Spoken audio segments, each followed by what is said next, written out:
मानुष जन्म नर पाए के चूके अब की घात। जाए परे भव चक्र में सहे घनेरी लात। पाया मानुष का तन आज करे ले भजन ना भुलाना। तेरे जीवन का क्या है ठिकाना। पाया मानुष का तन आज करे ले भजन ना भुलाना। तेरे जीवन का क्या है ठिकाना। खानियों में भटकता तू आया। आज अवसर ये नर तन को पाया। खानियों में भटकता तू आया। आज अवसर ये नर तन को पाया। भाग्य तेरे जगे दाव ऐसे लगे मुक्ति पाना। मन को विषयों से अपने हटाना। पाया मानुष का तन आज करे ले भजन ना भुलाना। तेरे जीवन का क्या है ठिकाना। सपने की संपत्ति में न फूले। देखे दो दिन की माया न भूले। सपने की संपत्ति में न फूले। देखे दो दिन की माया न भूले। मृत्यु के बाद सब ये रहे तेरे कब घर खजाना। फिर तू क्यों होता इनमें दीवाना। पाया मानुष का तन आज कर ले भजन ना भुलाना। तेरे जीवन का क्या है ठिकाना। मृत्यु आकर अचानक धरेगी। तेरी सब अक्ल कुछ ना करेगी। हाँ मृत्यु आकर अचानक धरेगी। तेरी सब अक्ल कुछ करेगी। या ते साधन में मन कर ले अपनी लगन दूर जाना। क्यों तू पथ में ही बैठा भुलाना। पाया मानुष का तन आज कर ले भजन ना भुलाना। तेरे जीवन का क्या है ठिकाना। तेरे जीवन का क्या है ठिकाना। विष के वत भोग को छोड़ दे तू। जगत से चित्त को मोड़ ले तू। विष के वत भोग को छोड़ दे तो। जगत से चित्त को मोड़ ले।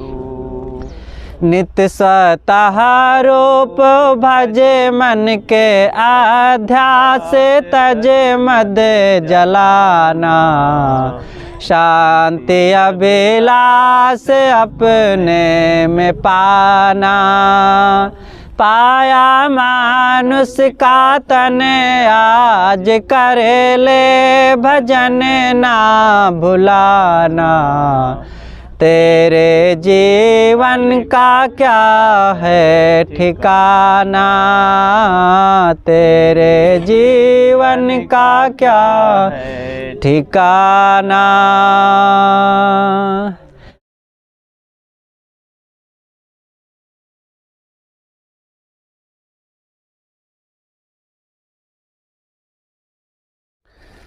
पूजनीय संत समाज, धर्म प्रेमी बंधुओं, श्रद्धा मूर्ति देवियों,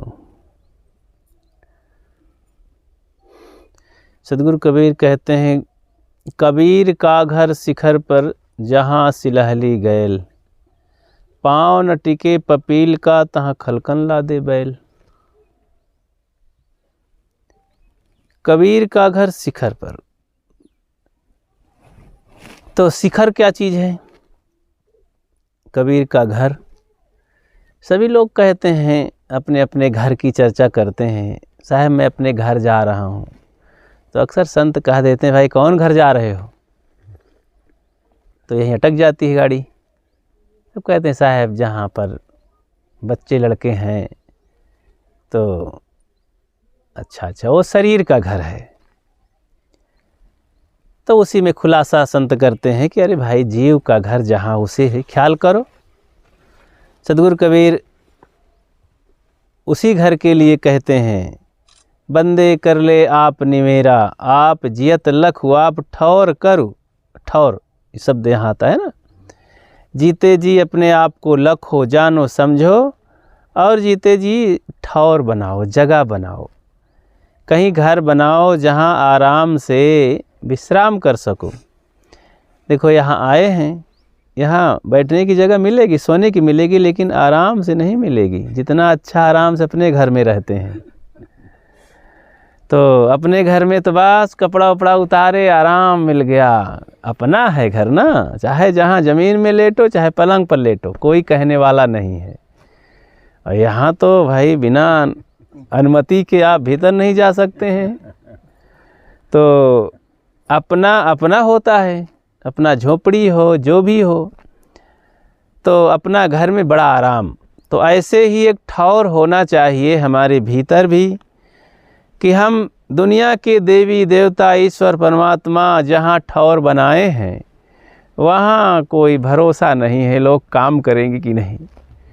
सब देवी देवता बेचारे जितने धाम वाम हैं, सब वहाँ पंडा अड्डा जमाए हैं, अपना झंडा गाड़े हैं। आप लोगों का झंडा वहाँ कहाँ गड़ेगा? उन्हीं का काम बना दें देवी देवता तो बढ़िया है, आपका कौन बनाएगा? तो देखो ना, अब वो उनका काम नहीं बनता तो आप सबको बुलाते हैं और आओ भाई जल्दी जल्दी।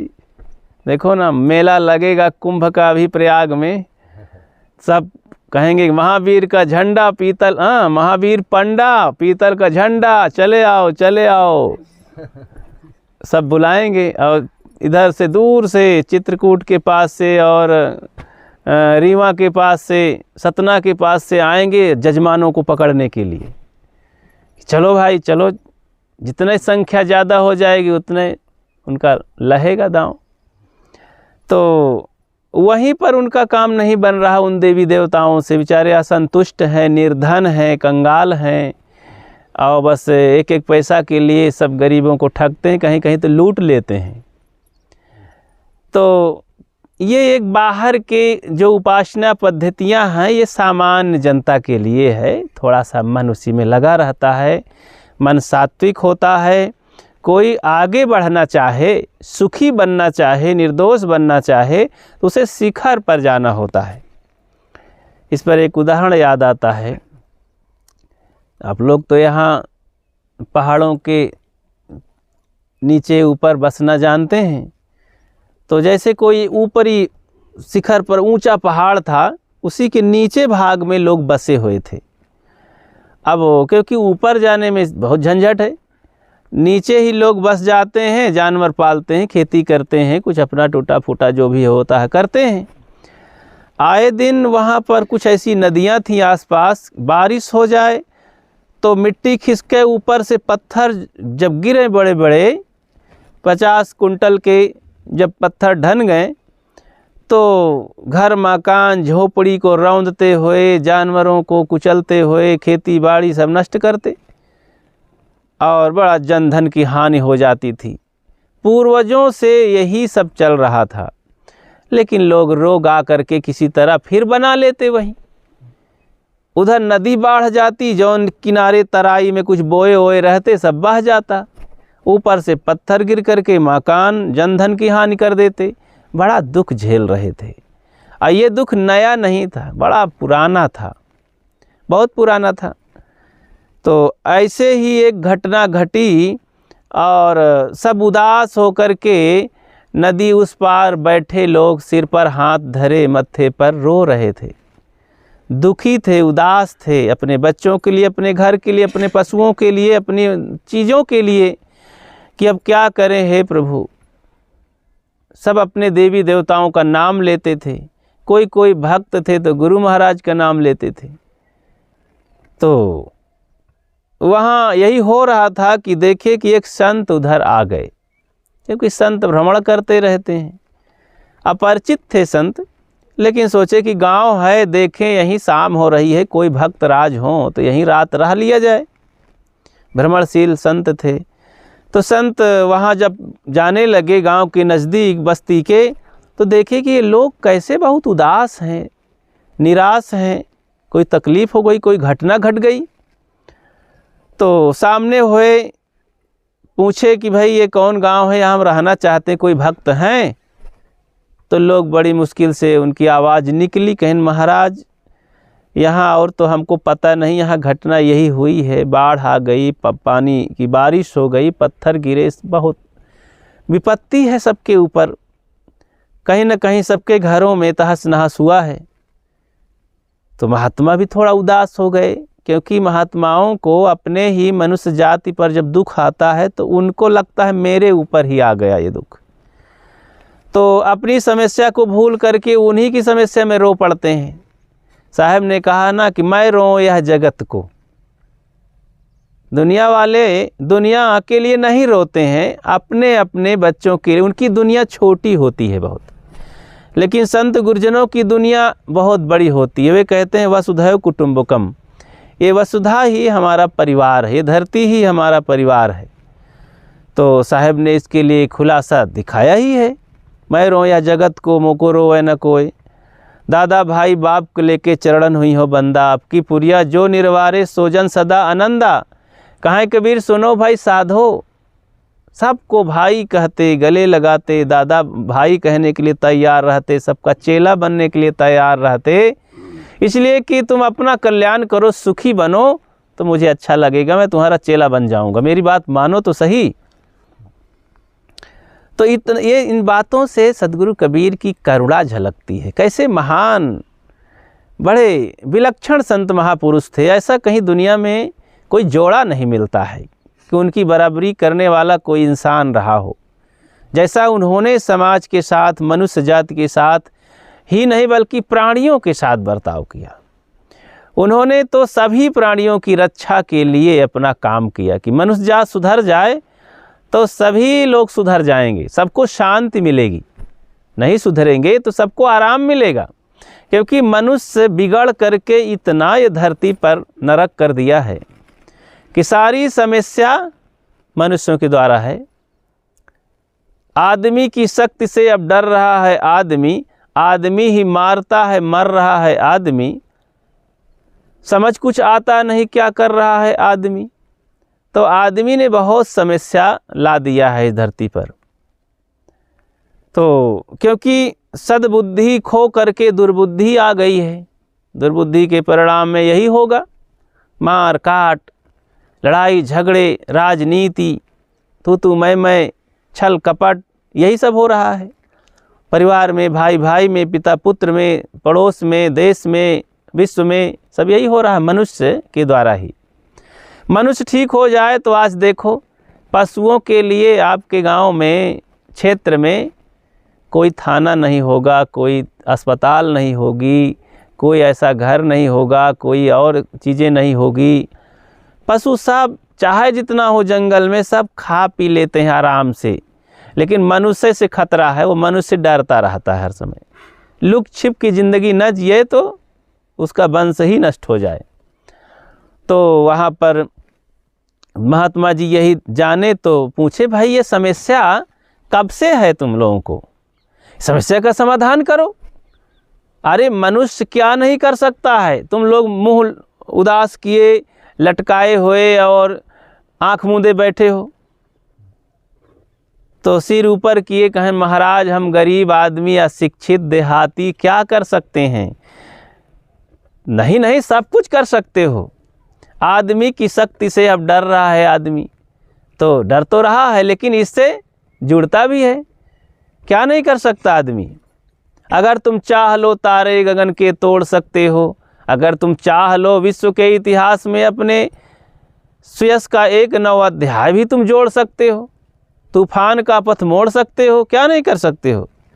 कहें महाराज ये सब हमरे बस की बात नहीं है, अब हमको कुछ सूझ नहीं रहा है।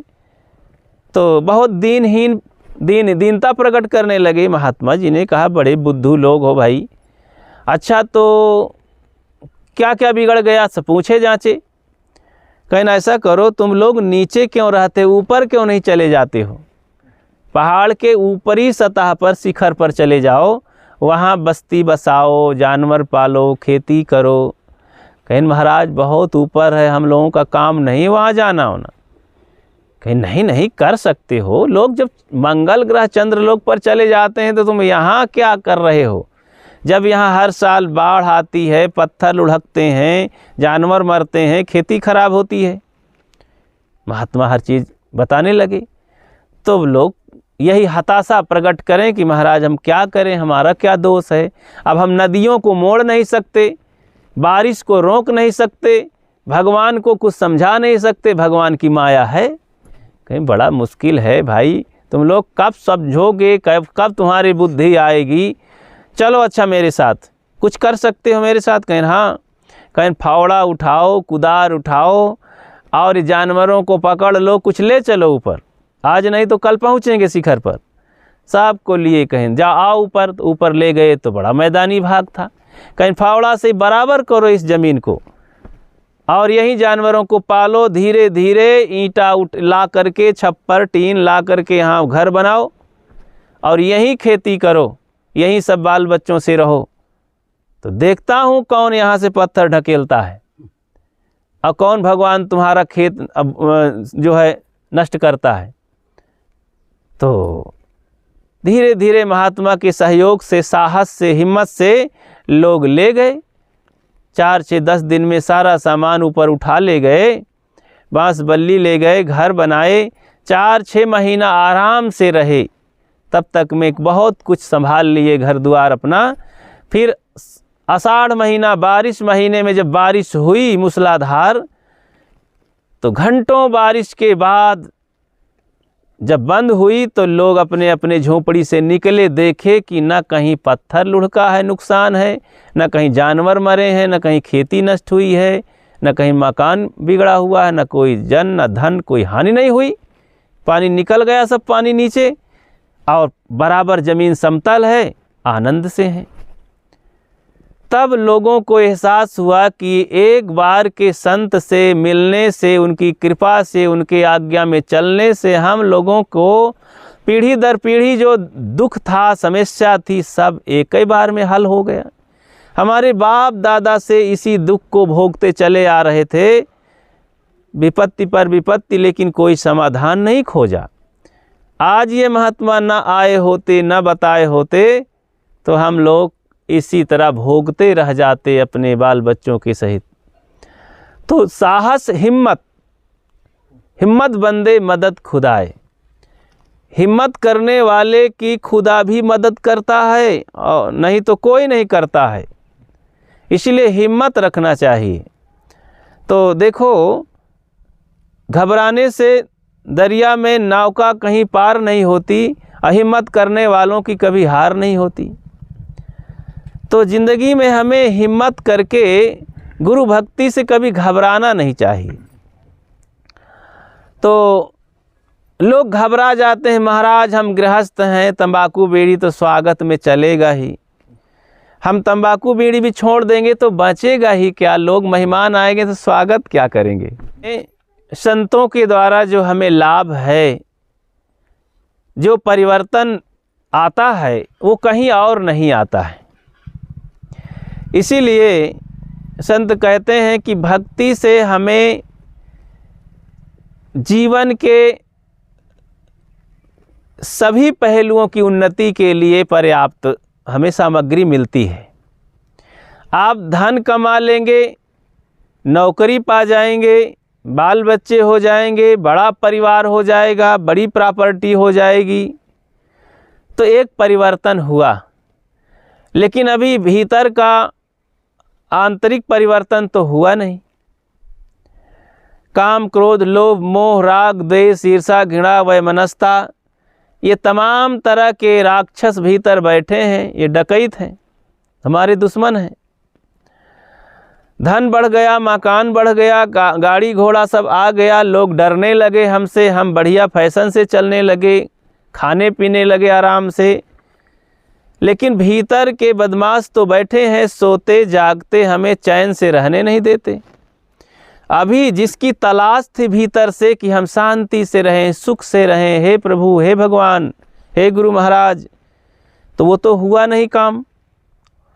तो जब संत गुरुजन मिलते हैं तो हमें वो रुपया पैसा, ज़मीन जायदाद, गाड़ी घोड़ा तो नहीं देते, लेकिन कुछ ऐसी जीवन की बुद्धि, जीने की कला सिखा देते हैं कि सब तरफ हम आगे बढ़ने लगते हैं।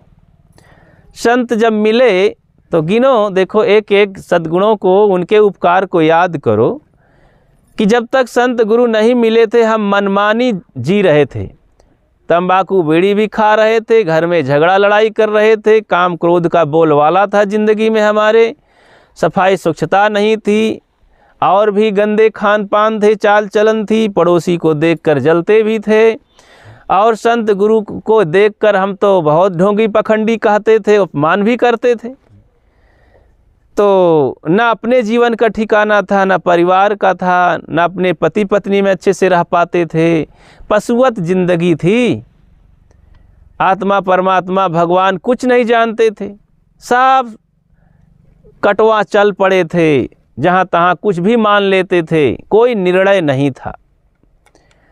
लेकिन संत जब मिले तो हमको एक एक बात का ज्ञान कराने लगे कि भैया ये मनुष्य की ज़िंदगी बड़े भाग से मिली, थोड़ा समझे कि अच्छा भाग से मिली है, बड़ी कीमत है इसकी, पशु से अलग है हम कुछ।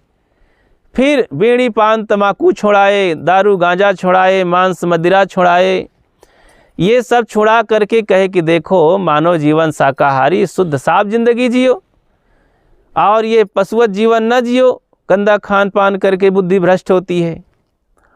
फिर समझाए कि अंधविश्वास पाखंड से ऊपर उठो, ये भूत प्रेत देवी देवता जंतर मंतर लगन मुहूर्त टोना टुटका शकुन अपशकुन सब झूठा पाखंड है, ये सब दलदल है।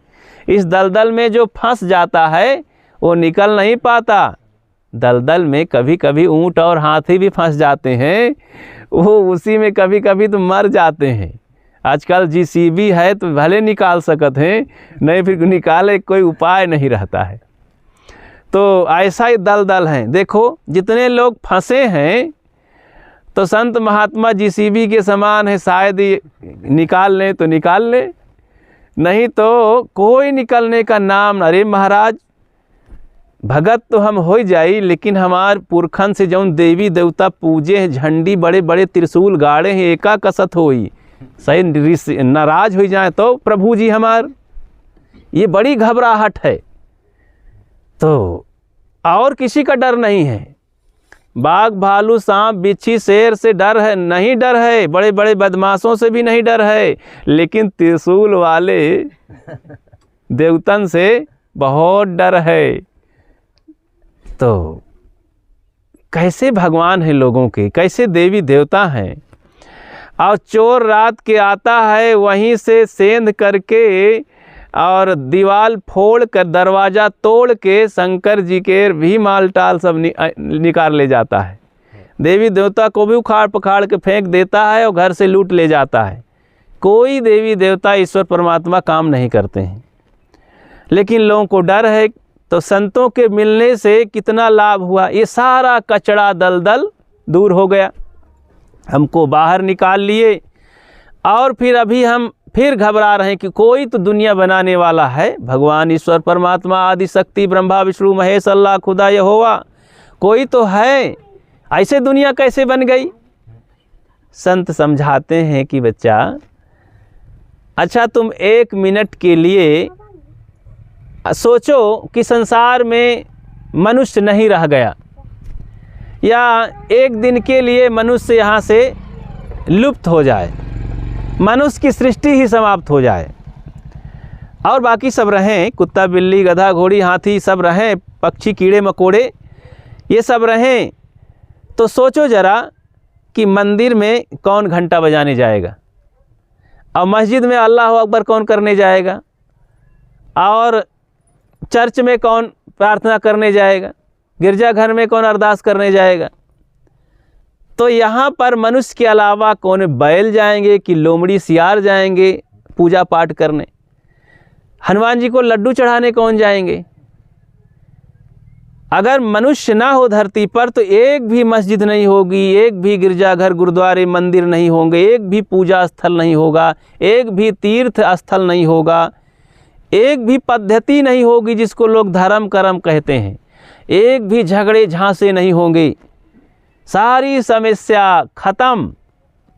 लेकिन फिर ये धरती, ये आकाश, ये पाताल किसके लिए होगी? क्या जानवरों के लिए होगी? कोई महत्व नहीं, सारा महत्वहीन संसार हो जाएगा। अगर कुछ है तो मनुष्य के लिए सब मनुष्य महत्व बना हुआ है। मनुष्य का देखो सर्वे सर्वा कब्जा धरती पर है, मनुष्य का सर्वे सर्वा कब्जा आकाश में है, पाताल में है, चंद्रलोक में है, मंगल लोक में, सारे ये ग्रह नक्षत्र चंद्रमा सब मनुष्य की कीमत को बढ़ा रहे हैं। मनुष्य इसकी कीमत को समझ रहा है, बाकी चांद सितारों की कीमत, पशु पक्षी कीड़े मकोड़े कुछ नहीं जान, सारे फल फूल दुनिया के मनुष्य की शोभा को बढ़ा रहे हैं, मनुष्य उसकी कीमत को बढ़ा रहा है।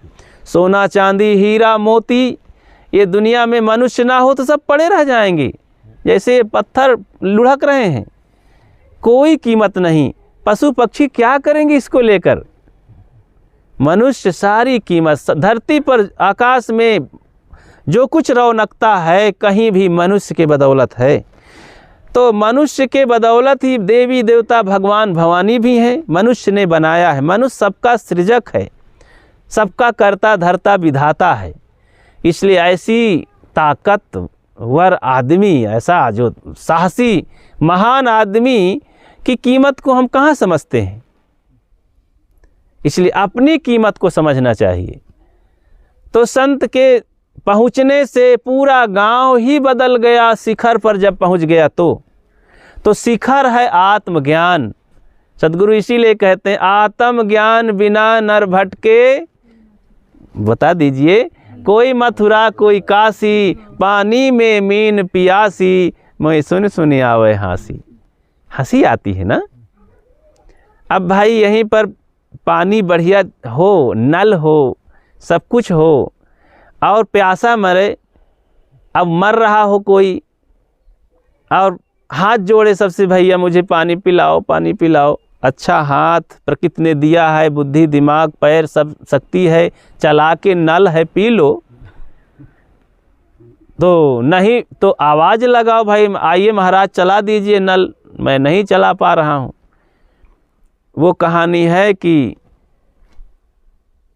क्यों नहीं पानी पाते हैं। एक धनवान आदमी, राजा का लड़का था, राजकुमार शाहजादा, तो चला जा रहा था तो प्यासा हो गया रास्ते में। लेकिन प्यास लगी है, अब क्या करूं, कोई है भी नहीं अपनी जगह। देखा आगे कि एक कुआं था और रस्सी बाल्टी वहीं रखी थी। हाथ सोचा कि चलूँ भर के पी लूँ, लेकिन जैसे पास में गया, हाथ में लगाया रस्सी में हाथ, तो उसका अहंकार जग गया। अरे मैं शहजादा हूँ, अपने से पानी भर के कैसे पी सकता हूँ, मेरी तो तौहीन ही हो जाएगी, कोई देख लेगा तो। ये अहंकार कभी कभी मनुष्य को बहुत चौपट करता है, पर यहाँ तक कि घर में झाड़ू भी नहीं लगाने देता। वो गंदगी में बैठ जाएगा लेकिन झाड़ू नहीं। यही अहंकार में तो हमारे लखनऊ के नवाब बेचारे सब बहुत दुख पाए, उनसे पैजामा पहनते नहीं बनता था। तो एक बार आज़ादी के समय में अब भगदड़ मची तो पैजामा कभी पहने नहीं थे अपने से। नौकर जब आते थे और दोनों तरफ से पैजामा पकड़ते थे, कहें हुजूर पैर डालिए, तो पैर डालते थे, तब डोरी कसते थे उनकी पैजामा की। ऐसे तो थे आलसी निकम्मे वो, जो क्या कहते थे उनको, नवाब लोग, उनको नवाब कहते थे, आइए नवाब साहब। तो जब भगदड़ मची तो सब नौकर पहले 9-2-11 हो गए, तो उनको पैजामा कौन पहरावे, तो पकड़ लिए गए सब। फिर कुटाई हुई, नवाबों की नवाबी निकल गई। तो ऐसे अहंकार जो है, स्वाभिमान अलग है, लेकिन अभिमान बहुत विकट होता है, राक्षस होता है। तो नवाब के बेटे शहजादा थे, कैसे पानी पीऊं, अच्छा नहीं पीऊँगा, कोई आएगा तो उससे कहूँगा। इतने में एक धनी आदमी आया, शायद सेठ साहूकार बनिया आदमी था, वो भी प्यासा हुआ। दूर से देखा, अच्छा एक आदमी खड़ा है, चलो इससे पानी पी लूँ, रस्सी बाल्टी है, भाई मुझे पानी पिलाओ। अरे जल्दी आइए भाई, मैं तो तुम्हें देख रहा हूँ, आप भरिए, मैं शाहजादा हूँ, कैसे पानी पिला सकता हूँ, तुम पिलाओ। तो देखने लगा नीचे से ऊपर, तो ये तो शाहजादा है, ये तो केवल राजा का लड़का है, और मैं तो धनी ज़्यादा हूँ, स्वयं सेठ हूँ, कैसे पिला सकता हूँ, कैसे पी सकता हूँ, मैं नहीं पीता, ना पिलाता हूँ। दोनों खड़े थे, अब प्यासे हैं, मर रहे हैं, दोनों के हाथ पैर मजबूत हैं, रस्सी बल्टी सामने है, लेकिन अहंकार पीने नहीं दे रहा। इतने में एक चरवाहा आया उधर से, तो गाय भैंस चराने वाला चरवाहा मजबूत था, हट्टा कट्टा शरीर से। तो सोचा कि प्यास लगी है, दिन भर धूप में काम कर रहा था, चलूँ ये लोग हैं, कहें भाई प्यास लगी है, आप लोग पानी पिलाओ। अरे कहीं जल्दी आप पानी पिलाइए, हम लोग शाहजादा हैं, अपने से पानी नहीं पी सकते। वो कहा मैं धनी ज़्यादा हूँ, अपने से पानी नहीं पी सकता। तो चरवाहा आदमी लंठ गंवार, तो देखो बेवकूफ़ों को, मस्त ठाठ से सुंदर ये आदमी हैं, और मैं सोचा कि ये लोग पानी पिलाएंगे तो ये मेरे लिए आशा में खड़े हैं, बढ़िया से मजबूत शरीर लेकर के, शाहजादा इसलिए नहीं पानी पिएंगे, और ये सेठ ज़्यादा इसलिए पानी नहीं पिएंगे। तो वो सोचिस कि अब मैं भी बुद्धि लगाऊं, पानी भर के पिया और रस्सी बाल्टी कुएं में फेंका, और कहा कि मैं हराम ज़्यादा हूँ, किसी को पानी नहीं पिलाता, और चला गया ऐसे कहा करके। तो भाई हरामजादा तो बनना नहीं है, लेकिन शाहजादा भी नहीं बनना है। अरे भाई क्या शाहजादे हैं, क्या धनी ज़्यादा हैं, स्वयं अपना काम करो, समाज का काम करो, अपने जीवन का कल्याण करो, ये अभिमान को नष्ट करो, अहंकार को नष्ट करो। ये पतन की जननी है, मनुष्य को नीचे ले जाती है। इसलिए हम आत्मज्ञान प्राप्त करें। आत्मज्ञान बिना नर भटके, सब लोग जानते हैं संसार में जितना भटकाव हो रहा है, धन की तरफ हो, चाहे माया मोह की तरफ हो, चाहे ईश्वर परमात्मा की तरफ हो, चाहे भूत प्रेत अंधविश्वास की तरफ हो, सारा भटकाव आत्मज्ञान के अभाव में है। तो आत्मज्ञान नहीं है तो हम दूसरी चीज़ का महत्व दे रहे हैं, अपने आप का महत्व दे ही नहीं रहे हैं। इसलिए आत्मज्ञान पहले प्राप्त होना चाहिए। सारी दुनिया का ज्ञान प्राप्त हो जाए, लेकिन आत्मज्ञान नहीं है तो हम कुछ नहीं कर पाए। माना है कि दुनिया के सभी साज जाना है, अपने आप को न जाना तो खाक जाना है। अपने आप को न पाए तो क्या पाए, अपने आप को न जाने तो क्या जाने, अपने आप को न देखे तो क्या देखे। तो इसलिए अपने आप को जानना है, अपने आप को पाना है, अपने आप में रहना है। हमें हो स्थिति प्यारी, जगत रूठे तो रूठन दो। महान पुरुष कहते हैं हमें स्थिति प्यारी होना चाहिए, लेकिन हम तो दुनिया की चीज़ों को बहुत प्यारी समझते हैं। तो शीर्ष स्थान पर मेरा ख्याल था कि आत्मज्ञान की ऊंचाई सबसे शिखर की बात है, सबसे दुनिया में ऊंची चीज़ है, ऊंचा ज्ञान है, ऊंचा ठौर है, ऊंचा स्थान है। वहीं के लिए ये आत्मा तड़फ रहा है अनादिकाल से कि मेरी जगह नहीं मिल रही है, मैं अपनी जगह में जाना चाहता हूँ जहाँ पर कोई कष्ट नहीं, कोई परेशानी है। अमर है उद्देश्यवा, वो भजन है ना, जहाँ से हंसा आयो है अमर है उद्देश्यवा, पानी नाही पवनम नाही धरती ना कसवा, चांद सूर तारा गण नाही गौरी न गणेशवा, जहाँ से हंसा आयो है अमर है उल्लेसवा। मुगल पठान एको नहीं शेख न सैयदवा, हाँ, तो जहाँ से हंसा आयो है अमर है उद्देश्यवा। उद्देश्य कौन है? आत्मदेश, स्वदेश, हाँ, उसी को लोग कहते हैं सतलोक। कबीर पंथ में कई ठो भाषा चलत थी ना, सतलोक चले गए। सतलोक कहूँ बाहर नहीं है, इसी को सतलोक है। ये आत्मा ही सत्य है और उसकी स्थिति उसका लोक है, और कहीं सतलोक नहीं होता है। सतपुरुष यही है जो इस आत्मज्ञान को पाने के लिए भक्त सज्जन हैं, सच्चाई में चलते हैं, सब सतपुरुष हैं। और जो अपने आप में स्थित है, अपने सतपुरुष में को पा गया है। कहीं अलग सातवें लोक में सतपुरुष बैठा नहीं है कि कहते भगत जी हमारा आवत हुई हैं, कहे से कि ये तमाम कर्मकांड कर चुके हैं, हवन दर्पण दीपक उपक गुरु महाराज के चरण और पील ही नहीं, तो इसलिए वही है सतलोक में। ऐसी बात नहीं है, ये केवल घपले की बात है। सीधा गुरु संतों का ज्ञान प्राप्त करके काम क्रोध लोभ मोह को दूर करके इंद्रियों को स्वश करके प्रेम से दया धर्म की जिंदगी जी करके मन को शांत करो और आत्मा में लीन हो, बस जीते जी स्वर्ग पहुंच जाएंगे, वैकुंठ मिल जाएगा, कहीं बाकी नहीं है अलग से, यही सब कुछ मिल जाता है। इसलिए शीर्ष स्थान पर पहुँचें, सारी समस्या का हल है वहाँ। बोलिए सद्गुरुदेव की जय।